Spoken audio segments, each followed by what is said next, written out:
Good morning dear students. आज हम लोग इन्वायरमेंटल स्टडीज़ को पढ़ेंगे और इन्वायरमेंटल स्टडीज़ में बायोडाइवर्सिटी को पढ़ेंगे।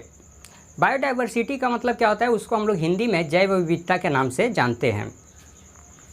प्यारे बच्चों, आप सब अपने आसपास विभिन्न तरह की विभिन्नताओं को देखते हैं।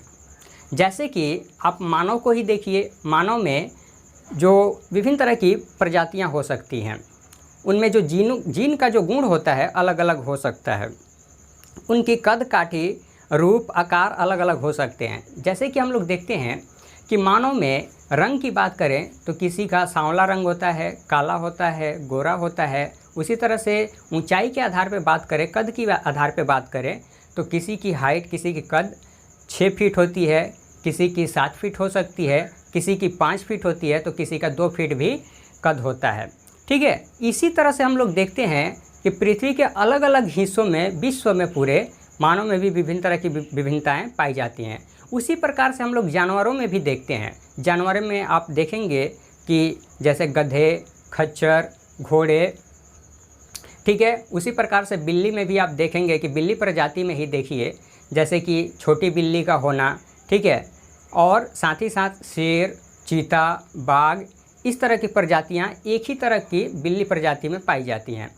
उसी प्रकार से हम लोग देखते हैं कि पेड़ पौधों में भी विभिन्न तरह की विभिन्नताएं पाई जाती हैं। जैसे कि आप पेड़ों को देखते हैं तो कोई बड़ा पेड़ होता है, कोई छोटा पेड़ होता है, तो कोई पौधा होता है, तो कोई शाख होता है।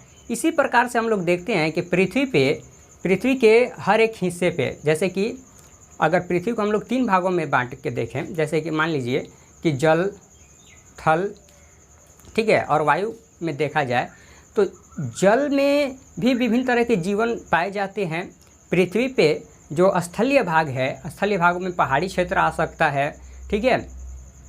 साथ ही साथ मैदानी भाग आ सकता है, ठीक है। और जैसे कि वायु में बात करें तो छोटे छोटे इंसेक्ट को भी हम लोग देख सकते हैं, ठीक है। या फिर जो पक्षी वगैरह को हम लोग देखते हैं, इसमें भी विभिन्न तरह की विभिन्नताएँ पाई जाती हैं। यानी कि पृथ्वी पे विभिन्न तरह की विभिन्नताएँ पाई जाती हैं, ठीक है। इन सारी विभिन्नताओं को हम लोग देखते हैं। अलग अलग तरह की पशुओं को, पक्षियों को, जानवरों को, मानव को हम लोग देखते हैं, ठीक है। तो यहाँ पे इनका अपना एक महत्व है। और जैसे कि हम लोग जानते हैं कि इस पृथ्वी पे जितनी भी चीज़ें, जितनी भी वस्तुएं उपस्थित हैं, वो अपने आप में व्यर्थ नहीं है, बल्कि सबकी अपना एक महत्व है। मानव उसकी उपयोगिता जानता हो या ना जानता हो, लेकिन उसका अपना एक महत्व है। तो आइए चलिए हम लोग शुरू करते हैं बायोडाइवर्सिटी पाठ्यक्रम को।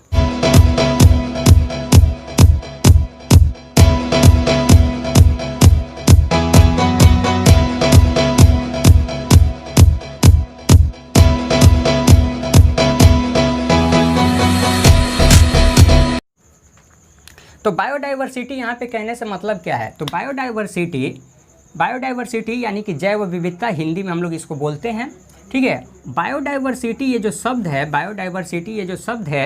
बायोलॉजिकल डाइवर्सिटी से बना हुआ है, ठीक है। यानी कि बायोलॉजिकल डाइवर्सिटी यानी कि जैविक विविधता,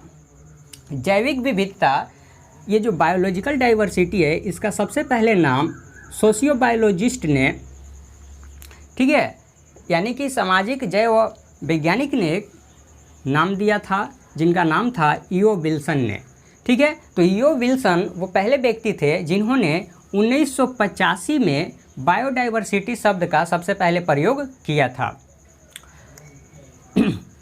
तो अब जाने हम लोग कि बायोडाइवर्सिटी की डिफिनीशन या फिर परिभाषा कैसे दिया जा सकता है। तो हम लोग बोल सकते हैं कि बायोडाइवर्सिटी यानी कि जैविक विविधता या फिर जैव विविधता प्रकृति का वह अंग है जिसमें हम लोग देखते हैं कि एक ही प्रजातियों में जीन अलग अलग पाए जाते हैं, ठीक है। तो बायोडाइवर्सिटी को हम लोग इस तरह से समझ सकते हैं। बायोडाइवर्सिटी के यानी कि जैव विविधता की सबसे अगर कहीं पे सबसे ज़्यादा बायोडाइवर्सिटी यानी कि जैव विविधता पाई जाती है तो वो सबसे बड़ा देश है ब्राज़ील में जैव विविधता बहुत मात्रा में पाई जाती है, प्रचुर मात्रा में पाई जाती है, ठीक है। नेक्स्ट पॉइंट हम लोग देखें तो अर्थ समिट। सबसे पहले हम लोग देखते हैं कि यहाँ पे अर्थ समिट जो हुआ था, अर्थ समिट रायो डी जेनेरियो में हुआ था 1992 में। तो अर्थ समिट का मतलब क्या होता है? अर्थ समिट का मतलब होता है कि कि पृथ्वी पे जितनी भी जीवधारी मौजूद हैं, जैव मौजूद हैं, ठीक है, उनके बारे में चिंता व्यक्त करना, उनके बारे में चिंता व्यक्त करते हुए उनसे संबंधित नियमों को प्रस्तुत करना, ठीक है, उनके बारे में सोचना समझना या उस पर अपनी विचार रखना। तो ये जो अर्थ समिट है राय डी जेनेरियो में हुआ था 1992 में, ठीक है। अब ये बायोडाइवर्सिटी को देखा जाए, यानी कि जैव विविधता को देखा जाए, तो बायोडाइवर्सिटी को यानी कि जैव विविधता को हम लोग मुख्य रूप से 3 रूप में देख सकते हैं। जेनेटिक डाइवर्सिटी यानी कि जनिक विविधता, स्पेसीज डाइवर्सिटी यानी कि प्रजातीय विविधता, और तीसरा हम लोग देखें तो इकोसिस्टम डाइवर्सिटी यानी कि परितंत्रीय विविधता। इसके अलावा हम लोग अन्य तरह के जैव विविधता को देख सकते हैं, जैसे कि डोमेस्टिकेटेड बायोडाइवर्सिटी यानी कि पालतू जैव विविधता, और माइक्रो ऑर्गेनिज्म डाइवर्सिटी यानी कि सूक्ष्म जैव विविधता। तो ये थे इसके प्रकार। अब हम लोग इसके चलिए पूरी तरह से डिटेल में जानेंगे, हर एक भाग को, हर एक प्रकार को हम लोग डिटेल में जानते हैं। जैव विविधता के हम लोग पहले प्रकार को देखेंगे, जेनेटिक डाइवर्सिटी। जेनेटिक डाइवर्सिटी यानी कि जनिक विविधता। अब ये जनिक विविधता क्या है? तो जनिक विविधता का मतलब होता है कि वंशानुगत सूचना इकाइयों का अपने वंश में वृद्धि होना, ठीक है। जैसे कि हम लोग देखते हैं कि किसी भी माता पिता के गुणों का उसके बच्चे में देखा जाना, ये कैसे होता है? ये जनरेशन टू जनरेशन फैलता है। और ये जो जनरेशन टू जनरेशन कैसे फैलता है? तो ये जो हम लोग देखते हैं ये जीन की वजह से होता है। जीन क्या है? तो जीन एक ऐसे तरह का गुण है, ठीक है, जो कि प्रजनन की क्रिया के पश्चात किसी भी जीवधारी में वो हस्तांतरित हो जाता है, ठीक है। तो जैसे कि इसी के वजह से हम लोग विभिन्न तरह की प्रजातियां देखते हैं, अलग अलग तरह के लक्षणों को देखते हैं। देखिए, इस जीन को समझने के लिए, यानी कि जीन कहते किसे हैं, इसको जीन को समझने के लिए हमें थोड़ी सी बायोलॉजी को समझना होगा। तो यहाँ पे जीन जो है, यानी कि ये जो गुण है, देखते हम लोग कि जीन क्या है? तो ये एक अंतिम इकाई है जो किसी लक्षण की आनुवंशिक को नियंत्रित करती है, ठीक है। या फिर हम लोग बोल सकते हैं कि डीएनए का वह छोटा से छोटा खंड जिसमें आनुवंशिक कोड निहित रहता है, जीन कहलाता है, ठीक है। आप लोग डीएनए की इमेज यहाँ पे देख रहे होंगे, डीएनए को देखिए, यहाँ पे ध्यान से समझ में आएगा। और ये जो हम लोग देखते हैं कि क्रोमोजोम, तो क्रोमोजोम का भी यहाँ पे चित्र यहाँ पे देखिए कि क्रोमोजोम में क्रोमोमियर्स जो वहाँ पे दिखाई पड़ रहा है, उसके रेसे जैसा एक बना हुआ है और उस पे छोटे छोटे कुछ दिखाई पड़ रहे हैं, ठीक है। तो वही क्या है? वही जीन है। यानी कि जीन कहने से मतलब क्या है? तो जीन कहने से मतलब है कि माता पिता में जो गुण पाए जाते हैं उन्हीं गुणों का हस्तांतरित हो जाना बच्चे में, ठीक है। ये जनिक विविधता कहलाता है। यानी कि जनिक विविधता मतलब क्या है कि जनरेशन टू जनरेशन जीन का दूसरे में चला जाना, यानी कि जनिक इकाइयों के माध्यम से ये होता है, ठीक है। यहाँ पे हम लोग देखें कि ये जो जनिक विविधता है इसको हम लोग प्रत्यक्ष रूप में देख भी सकते हैं, जैसे कि किसी का आकार या फिर रंग देख सकते हैं, ठीक है। लेकिन कुछ ऐसे तरह के ये जनिक विविधताएं होती हैं जिसको हम लोग देख नहीं सकते हैं, बल्कि कुछ महसूस कर सकते हैं। सुगंध, स्वाद इसका उदाहरण है। साथ ही साथ कुछ ऐसे तरह के उदाहरण हैं जिसको हम लोग देख नहीं सकते हैं, ठीक है, महसूस भी नहीं कर सकते हैं, बल्कि केवल उसके बारे में जान सकते हैं। रोग होने की संभावना इसका एक उदाहरण है। ये जो जेनेटिक डाइवर्सिटी है, इसके वजह से हम लोग देखते हैं जैसे कि धान, गेहूं इत्यादि के फसलों में हम लोग विभिन्न तरह के ज़्यादा से ज़्यादा उत्पादन की मात्रा को हम लोग देखते हैं, ठीक है।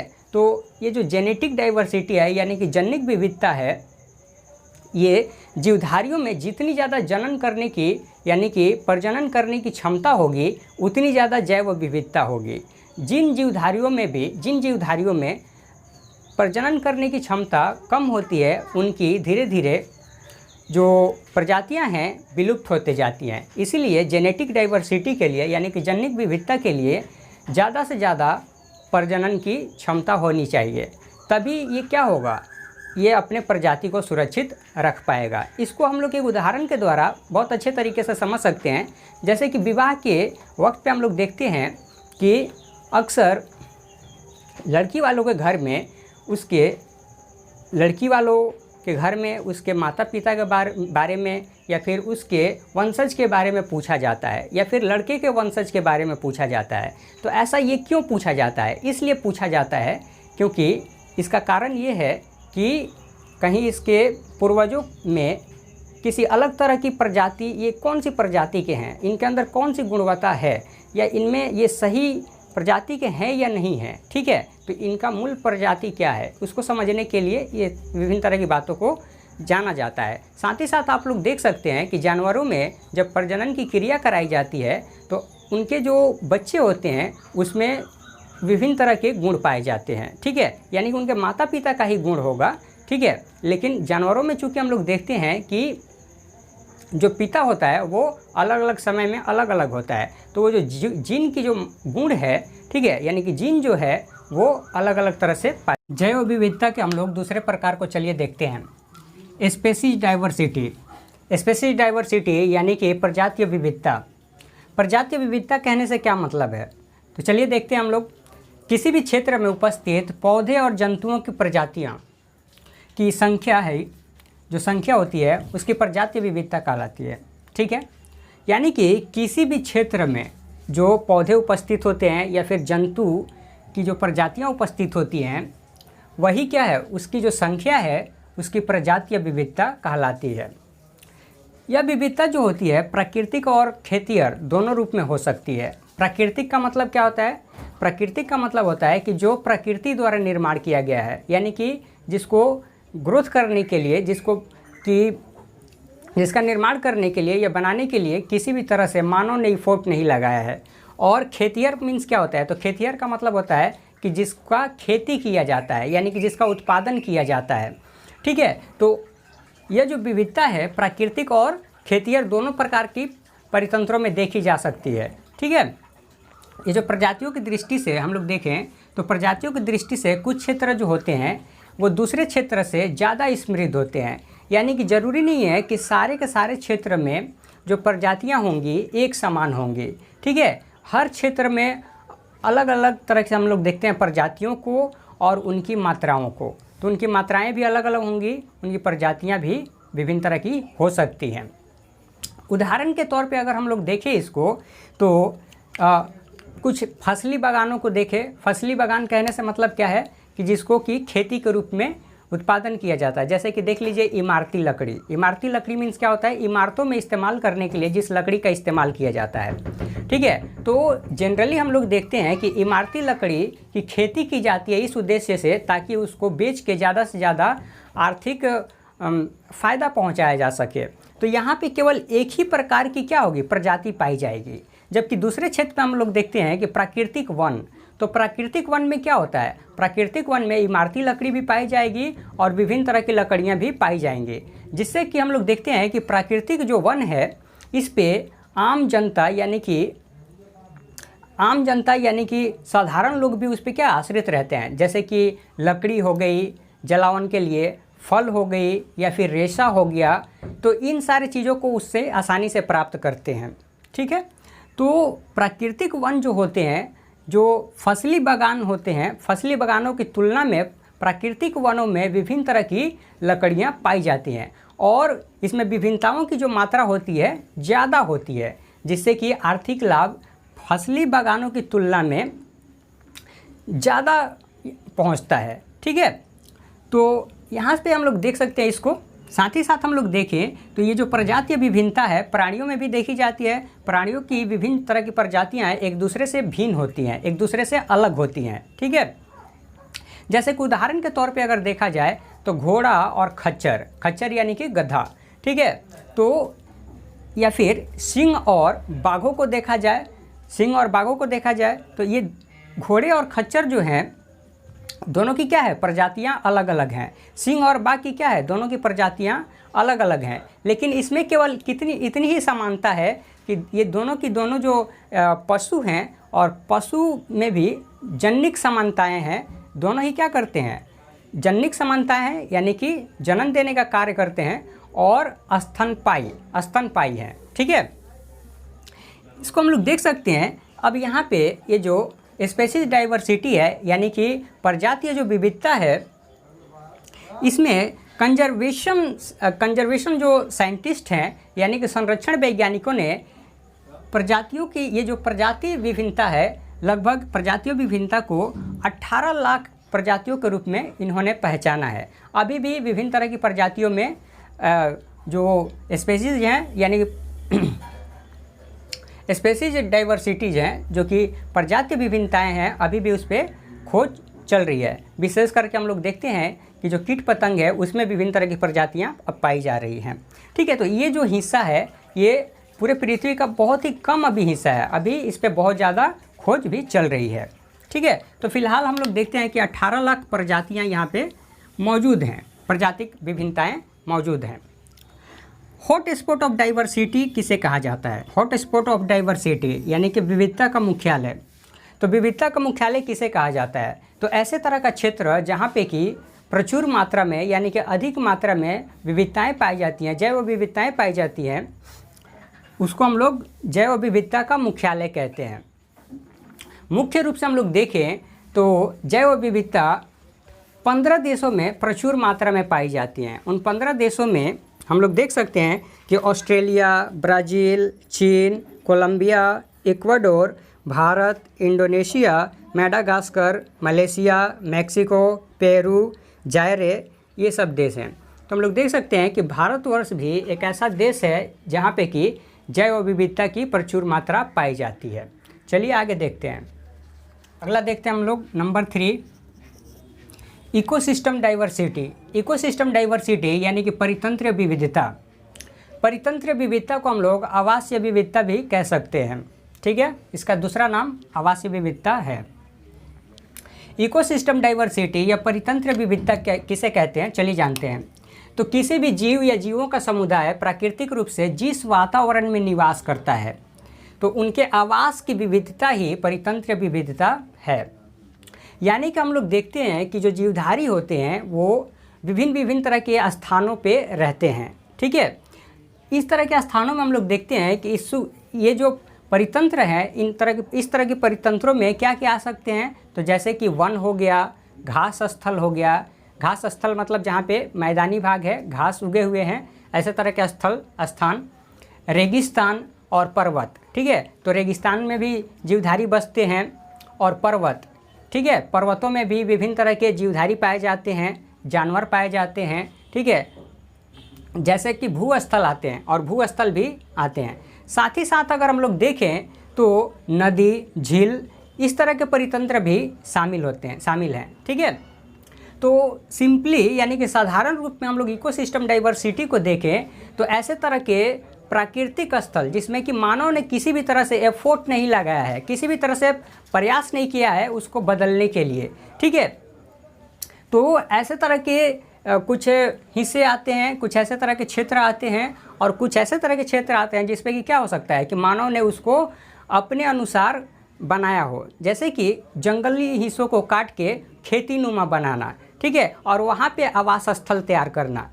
तो हम लोग देखते हैं कि इकोसिस्टम डाइवर्सिटी कहने से मतलब क्या है कि जीव हो या जीवों का समुदाय जो कि प्राकृतिक रूप से, ठीक है, प्राकृतिक रूप से यानी कि नेचुरली जिस वातावरण में निवास करता है, किसी भी वातावरण में निवास करता हो, ठीक है, तो उनकी जो ये आवास की विविधता है, आवास की विविधता कहना के मतलब क्या है? आवास मतलब क्या होता है? आवास मतलब होता है कि शरण लेना कहीं पे, ठीक है, कहीं पे रहना। जैसे कि हम लोग देखते हैं कि रेगिस्तान वाले एरिया में भी, रेगिस्तान वाले क्षेत्र में विभिन्न तरह के जहरीले सांप पाए जाते हैं, बिच्छू पाए जाते हैं, साथ ही साथ विभिन्न तरह के ऐसे पौधे, पेड़ पाए जाते हैं जो कि कांटेदार होते हैं, तो वहाँ पे भी वो निवास करते हैं, वहाँ पे भी उनका जन्म हो जाता है। साथ ही साथ हम लोग देखें तो घास स्थल, कुछ ऐसे तरह के क्षेत्र होते हैं मैदानी भाग में जहाँ पे कि केवल घास पाई जाती है। ठीक है, और रेगिस्तान, रेगिस्तान यानी कि बालू का जो क्षेत्र है, बालू वाला, अभी हम लोगों ने पढ़ा उसको फिर साथ ही साथ हम लोग देखें वन, तो प्रकृति में क्या होती है, वन भी, वृक्ष भी अपने द्वारा उत्पन्न हुए, उस पर किसी भी तरह से मानव ने एफोर्ट नहीं लगाया, उसमें परिवर्तन नहीं किया है। तो उस वन में भी विभिन्न तरह के जीवधारू पाए जाते हैं, जंगली जानवर पाए जाते हैं, ठीक है। साथ ही साथ वन में हम लोग जंगली जाति भी पाते हैं, ठीक है। साथ ही साथ अगर देखें तो पर्वत स्थल में, पहाड़ी क्षेत्र में भी विभिन्न तरह के पेड़ पौधों को देखा जाता है, झाड़ीदार पौधों को हम लोग देख सकते हैं। साथ ही साथ भूस्थल यानी कि हम लोग का जो मैदानी भाग है, जो भूमि है, वहाँ पे हम लोग विभिन्न तरह की जीवधारियों को देख सकते हैं। इसके अलावा भी हम लोग देखते हैं कि नदी हो या फिर झील हो या समुद्र हो, तो नदी, झील, समुद्र में विभिन्न तरह के जीव पाए जाते हैं, तो उनका क्या है, ये आवास स्थल है। तो इस तरह से भी हम लोग देख सकते हैं कि ये जो जीवधारी होते हैं, ये वातावरण के अनुसार भी प्राकृतिक रूप से जहाँ पे रहते हैं, इनका आकार, इनका रूप अलग अलग होता है, ठीक है। तो ये था इकोसिस्टम डाइवर्सिटी। तो प्यारे दोस्तों, चैनल को लाइक, सब्सक्राइब और शेयर करना ना भूलें। मिलते हैं एक नए वीडियो के साथ। Thank you.